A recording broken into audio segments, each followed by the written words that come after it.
Oke, kawan-kawan semuanya, Assalamualaikum warahmatullahi wabarakatuh. Seperti biasa, gue kembali lagi di channel YouTube ini ya.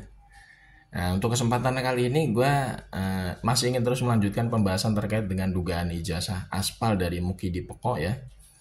Yang ini sebenarnya banyak berita yang berseliweran juga ya. Ini yang menunjukkan dengan sangat yakin lah, hakul yakin kita ya.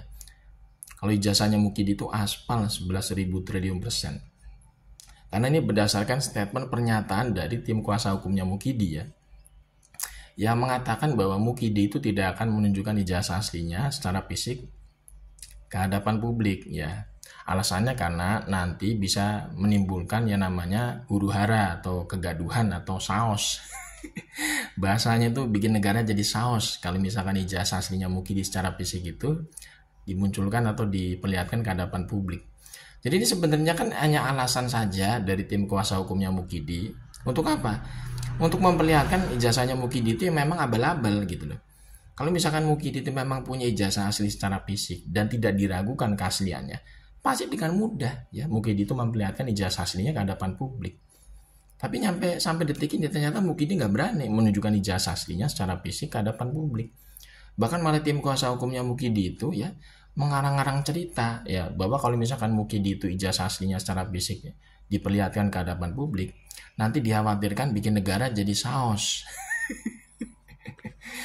Kok malah jadi bikin negara jadi saos, itu gimana itu? Pikirannya itu gue juga nggak habis pikir ya. Kok orang kayak begini jadi pengacara, jadi tim kuasa hukum gitu ya.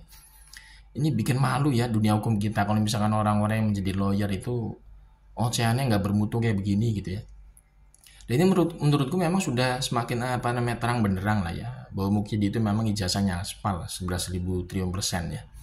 Karena kalau misalkan Mukidi itu memang punya ijazah asli secara fisik dan dia tidak meragukan keaslian ijazahnya sendiri, ketika ada tuntutan dari publik untuk diperlihatkan ijazah aslinya itu pasti Mukidi udah memperlihatkan ijazah aslinya secara fisik dari kemarin ke hadapan publik. Tapi ternyata Mukidi itu memang dalam tanda kutip memang hobinya ngeles ya, hobinya ngeles kesana kemari. Jadi apa namanya hobi mencari-cari alasan ya supaya ijazahnya itu tidak diperlihatkan ke hadapan publik dengan apa namanya celotehan-celotehan dari tim kuasa hukumnya yang boleh bilang ngawur gitu ya, mengakibatkan katanya negara jadi saos gitu ya. Hubungannya apa memperlihatkan dokumen apa sesimpel ijazah itu dengan negara jadi saos, itu hubungannya apa gitu. Justru kalau mungkin itu ingin menyelesaikan permasalahannya terkait dengan dugaan kasus ijazah aspalnya, itu memang harus dia memperlihatkan ijazah aslinya secara fisik di hadapan publik. Jadi publik itu jadi percaya, yakin kalau Mukidi itu punya ijazah asli beneran gitu loh. Dan tidak hanya berhenti di situ.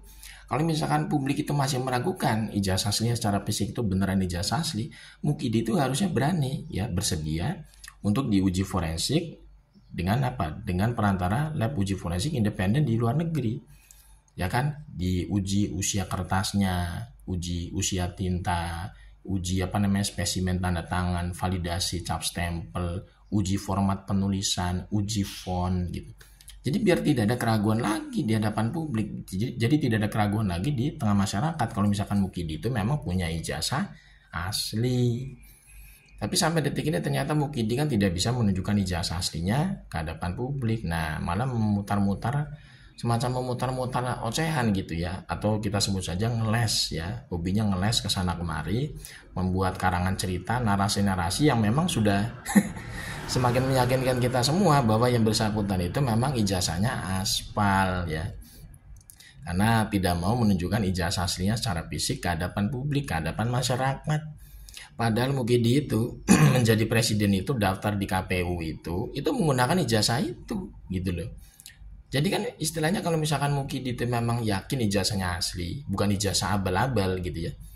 Atau ijazah yang istilahnya beli di jalan pramuka misalkan gitu ya. Harusnya Mukidi itu pede, percaya diri ya untuk menunjukkan ijazahnya itu di hadapan publik gitu kan. Bukan hanya ditunjukkan ke pihak Bareskrim, bukan hanya ditunjukkan kepada 11 wartawan di rumahnya di Solo, tapi ke masyarakat semua secara luas.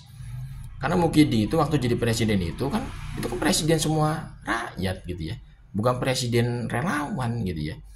Harusnya kan bisa Mukidi itu istilahnya kalau misalkan punya pikiran waras, harusnya berpikirnya seperti itu. Dia jadi presiden, itu presiden untuk seluruh rakyat Indonesia, bukan presiden relawan. atau bukan untuk presiden, wartawan 11 orang yang dikasih lihat di rumahnya di Solo gitu loh.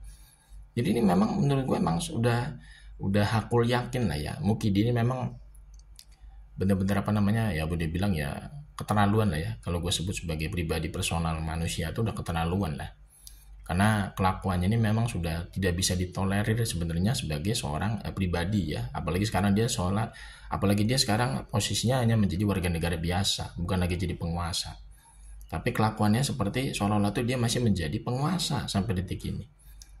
Datang ke digugat di Pengadilan Negeri Sleman, digugat di Pengadilan Negeri Surakarta, nggak datang ya kan, padahal dia warga negara biasa, bukan lagi presiden loh ya kan. Kemudian diminta untuk menunjukkan ijazahnya secara fisik di masyarakat, di hadapan masyarakat, di hadapan publik, nggak bisa, nggak mau.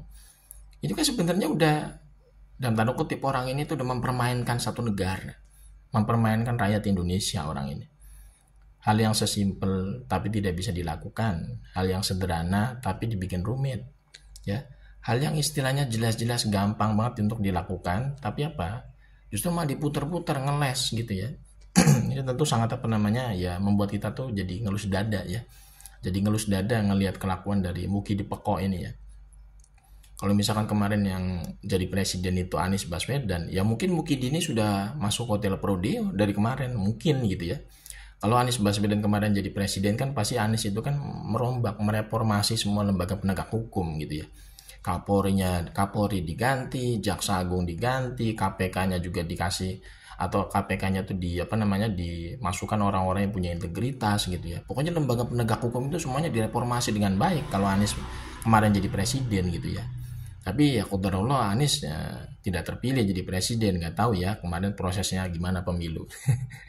Tapi ya qadarullah ya begitu ya. Cuman yang bikin kita agak miris ya begini, penegakan hukum di negara kita ini emang tidak berjalan dengan normal gitu ya.